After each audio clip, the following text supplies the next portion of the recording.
my first indoor edible garden. And the thing is that my husband and I, we rented a tree house for this coming up weekend.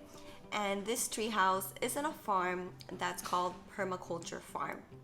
It was my first time hearing the word permaculture, so I started Googling what that was. And according to Google, permaculture is rebuilding much needed relationships with people, land, and the system that supports us. It's all about earth care, people care, and fair share. The more that I Google this, what it sounds to me is basically using technology, modern technology, and nature to change the way that we eat. Basically, it just sounds like a different lifestyle that most of us are used to. Well, and what happens when you start Googling stuff? You start getting ads, right? You start getting ads whenever you start Googling stuff. Sometimes you don't even have to Google it. Sometimes you just start talking and you start getting the ads, right? So I got an ad from this thing called mygarden.com, garden with a Y. And what they have is beautiful. They have like this thing where you can build your own garden at home, no matter what size your apartment or your house is. You build your own like fruits and vegetables in your home. So this thing is $800, and I was about to buy this. And before I bought it though, I showed this to my mom and I'm like, look mom, I'm gonna buy this. And she's like, what? Are you crazy? I can do this for you.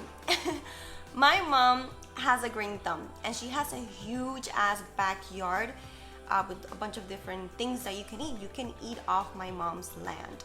So she gave me a couple of things that she already had in her garden. And then we went to Home Depot to buy some of the materials that I needed. And for $50, I built my own indoor edible garden. For my garden, I only wanted things that I could eat. I wanted to be functional. I'm the type of person that if I buy something, it has to serve a purpose in my household. Otherwise, I don't buy it. So I built my own little edible garden. I'm gonna see how it goes. If it survives, I may add more stuff to it. But for now, I'm just gonna stick to this little garden. Let me show you. So over here we have some Juliet tomatoes.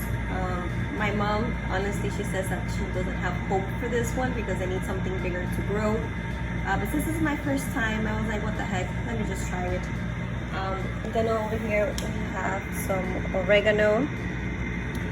No, actually this is parsley. So over here we got some parsley. And then up over here, this is oregano. It smells so nice, and it got kind of dirty because I had to like drive it from my mom's house to my house. So on the way, it did get a little bit dirty. And then over here we have cilantro. You cannot be complete without cilantro, especially if you are Hispanic. Then over here we got sweet basil. My mom had a lot of basil in her garden, so she gave me 2 little basils.